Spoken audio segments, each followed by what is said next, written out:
Hey everyone, Tyson the Subaru Specialist from Subaru Prince George here. This is our 2022 Subaru Outback Wilderness in the autumn green. This is probably the most popular color in the wilderness that we have, at least. So visually, quite a big difference versus the other trim levels of the Outback. It sits a little higher, 9.5 inches of ground clearance versus the 8.7 you find in the others. You've got the decal sticker on the hood. It's matte black, so I have quite a few people ask why. Why did they do this? This is to reduce sun glare for the driver, and I can say it works really, really well. I was going through the drive-through the other day, and the sun was bouncing off the hood. It actually reduced the glare quite a bit. I was shocked. So it is a decal sticker. I'm sure you could have it removed. I haven't removed it, but I'm sure it's an option. You also get the more aggressive looking black cladding on the front bumper, so there's more of it. Subaru's expecting that people that purchase these vehicles are going to take them off the beaten path a little bit more, so there's a little bit less paint on the front to mark up. Plastic doesn't look so bad when it's marked up. Paint is expensive to repair. We've got the 6 LED Gatling gun style fog lights, very, very bright. And then we have these anodized copper highlights. Now, there's arrows on those. Those indicate where you can screw in the eye bolt that you get with this and use it as a tie-down recovery point. And then right underneath the big Subaru logo, you have a front view camera for off-road use and parking lot use. I'll show you guys that inside. LED steering responsive headlights. You get the more aggressive, chunkier fender flares. Again, plastic around the wheel well area, and that's an area that typically gets lots of rock chips, especially if you're going off the beaten path.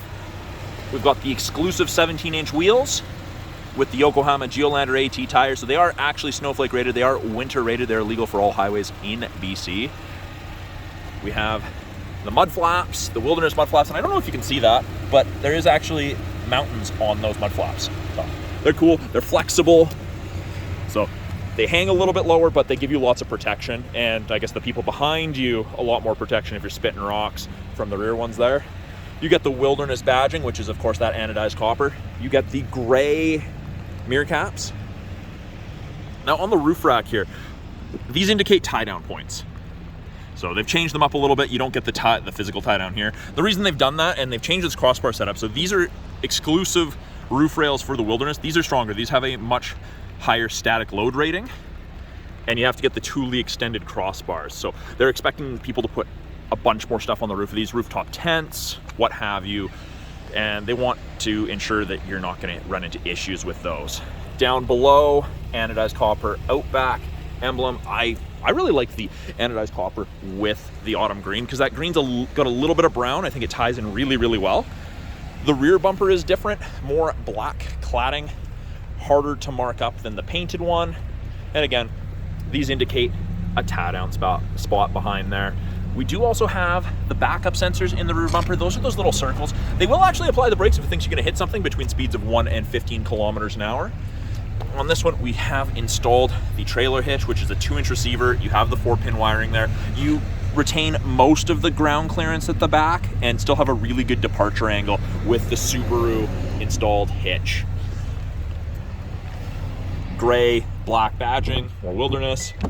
Now it is a power liftgate. You can do it from the key fob, the door, or the driver's seat, and it does actually have a proximity feature, but that wouldn't work right now because the vehicle's running. Cargo tray with a little bit of a lip.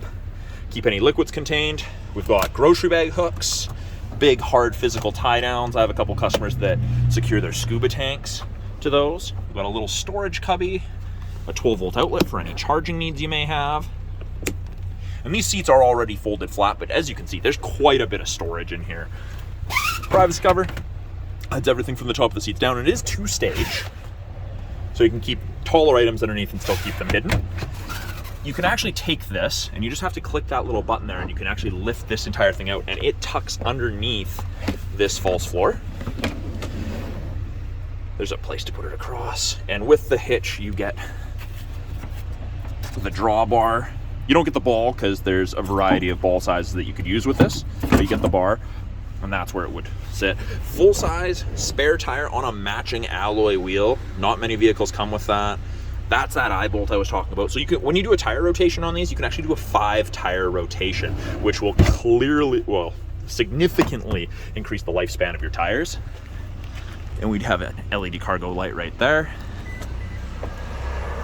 As we move around to the second row, actually I should mention that Hitch, the wiring, the crossbars, and that ball receiver, that's all part of the Wilderness Outdoor Adventure package. Now with these seats folded flat, the back of this is a little bit rubberized. It's not cargo tray material, but it's still tougher than cloth. If you have pets in the back, dog hair is not going to work its way into this. Very, very cool. There's lots of room in the second row of an Outback. These seats even recline just from these. If there's only 1 or 2 passengers, armrest with cup holders. And this seat material, this is StarTex. In Canada, they call it Soft Touch All-Weather Upholstery. The brand name is StarTex. It's a Subaru-made product, 20% recycled plastic. The rest is all synthetic. So it's designed to get dirty, get wet, go home, wipe it off, and you're set. And that's always going to be that gray-black combo with the copper contrast stitching. And in the Wilderness, you'll have this hexagon pattern on it. The outer 2 seats, heated, high and low for both the driver and passenger side. 2 USB ports for any charging needs. Vents out of the center console to keep everyone hot or cold, depending what the weather is. Then these are the Wilderness floor mats that you get with it. So kind of mountain rocky emblem, very, very similar to what's on the mud flaps. Got little welcome lighting. Power windows, locks, mirrors, as you'd expect. Power driver seat, including lumbar, and up front, it's the exact same seating material setup. You just have Subaru Wilderness embossed on the headrests. Ooh, now I'm out of the rain. It's pretty wet. So down here, we have the ability to open the rear hatch, the brightness for the gauges, and that's the proximity sensor. So you can actually turn off the proximity sensor for the rear hatch if you're loading something and you find that it's opening on you if you have the key on you. So something that I just noticed, and I hadn't really noticed this before because I haven't really been in one of these when it's been dim out like today. Those buttons are illuminated and they're with the headlights. So I didn't expect them to be. That was pretty cool. I thought that was interesting, something I just hadn't noticed before. So very easy to read gauges. You've got the copper accents around your tach and your speedometer. You can change that small top screen with arrows on the steering wheel. It gives you a bunch of different information depending what you like to look at. Left-hand side of the steering wheel, we have our Bluetooth and audio controls. You can make and take calls, control the volume of the calls and the music. The right-hand side has our adaptive cruise and our lane centering. Both of those systems use these 2-color stereo eyesight cameras to look for vehicles, road lines, that sort of stuff ahead of you. Those cameras also do automatic emergency braking, which actually saves you 10% on your basic ICBC insurance here in British Columbia. The all-important heated steering wheel. It does not heat between the seams, and it does not heat right here. Kind of where you're supposed to keep your hands is where it heats, and it gets cooking. I like this copper accent. The more I look at it, the more I like it. Now, the other thing, and I don't know if you can see it, but there's those little black screens on the sides of the mirror housing. That's your blind spot detection. So if someone's in your blind spot or going to be in your blind spot, it illuminates like so. If it's on the right, they're on your right-hand side. If they're in the driver's side one, they're on your left-hand side. It's very, very easy to use. It's not a substitute for shoulder checking, but it's a nice aid. Now, when I turn on the adaptive cruise, it gives you an image of the Outback there, and you've got 4 bars ahead of it, all the way down to 1. You can increase or decrease. 4 bars is the maximum follow distance. 4 bars at 100 kilometers an hour is approximately 150 to 180 feet behind the vehicle ahead of you. Generally plenty up here. Turn on the lane centering there, and if the cameras can see the road lines, it'll illuminate either side or both sides, if it can see both sides, white to let you know that it can see them. And that'll actually give you gentle steering input to keep you in the middle. It's pretty cool. You're way less fatigued at the end of a day of driving of using that than not. Giant 11.6 inch touchscreen. I'm gonna close this. It is a tilt and slide sunroof. Let's see if that takes any of that glare off. A little bit, but they've kind of broken it into 3 portions. Top portion, radio, widgets, water temp, oil temp. You can change these around if you'd like in settings. Weather, that's part of the satellite radio trial. It defaults to DC Metro. You can choose most major locations in BC or in Canada and the US. And you get dual function X mode. So that is exclusive to the Wilderness Outback. You do not get that in any of the other Outbacks. So you've got snow and dirt mode. And it's kind of like 4x4 low in a pickup.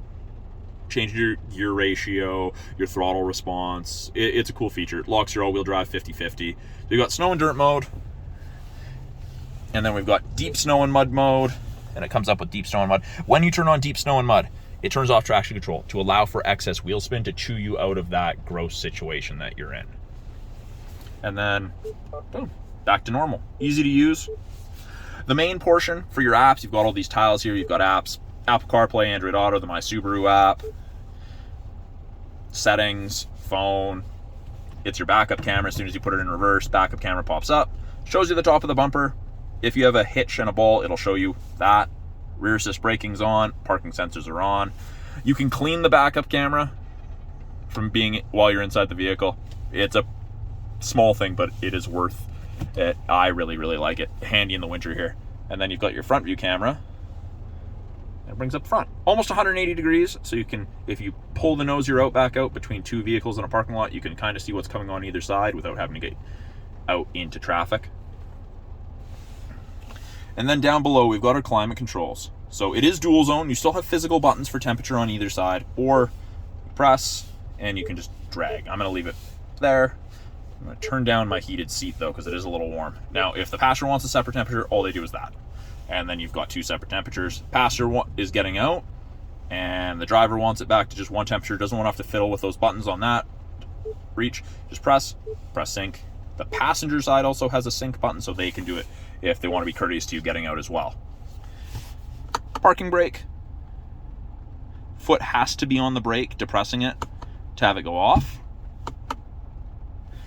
We have two USB ports for charging, music listening, and hooking up for Apple CarPlay and Android Auto. An aux cord for music listening, and this is a wireless charger. You've got this little white light. That'll go blue when it's charging when you have a device there that's being charged. Copper accents. I quite like them. And you've got drive, and you've got manual mode. So if you want full control, you can upshift or you can downshift. Select your own gears. I use that going down hills all the time, save on my brakes. Wilderness. Floor mats, same sort of kind of pattern as the second row ones, just they don't, in the second row you don't get the wilderness badge on it. Up top, auto dimming rear view mirror, my favorite feature in any vehicle ever. There is no switch to flick, it just automatically dims if someone's behind you with their high beams on. Your side mirrors are also auto dimming, so they're all tied into this. There are three buttons on the bottom of the mirror there. Don't know if the camera will focus, but those are your Homelink buttons. You can hook up to 3 separate garage doors to that mirror. So you don't have to carry a bulky opener with you. If there's someone's house that you house sit at all the time, you can just program it to that. There's 3 different ways to program it. It is in the owner's manual. There is also a video on YouTube from Subaru Canada on how to do it. Built-in compass. Up top here, we have our SOS and our roadside. And that's part of the 3-year trial of the connected services that you get with most new Subarus. Very, very handy. I hope none of you ever need to use it, but it is there. Our sunroof controls. And then the top is all black. It's kind of blacked out in here. Normally, if you take a look at the other Subarus, other trim levels, it's a beige or tan top to kind of increase the amount of lighter, make it seem bigger. But I don't feel claustrophobic in the Outback Wilderness. I think it's great. I really like the dark on dark. These are phenomenal vehicles. So that is a brief overview of the 2022 Subaru Outback Wilderness. I'm Tyson, the Subaru specialist from Subaru Prince George. If you guys liked the video, please consider liking, subscribing. If you got any value out of it, please share with your friends. If there's any questions about the Outback or any of the other Subarus in our lineup, please put them in the comments below. I do try to answer all of the questions, comment, and get back to those who make comments. I look forward to talking to you guys soon. Have a good one.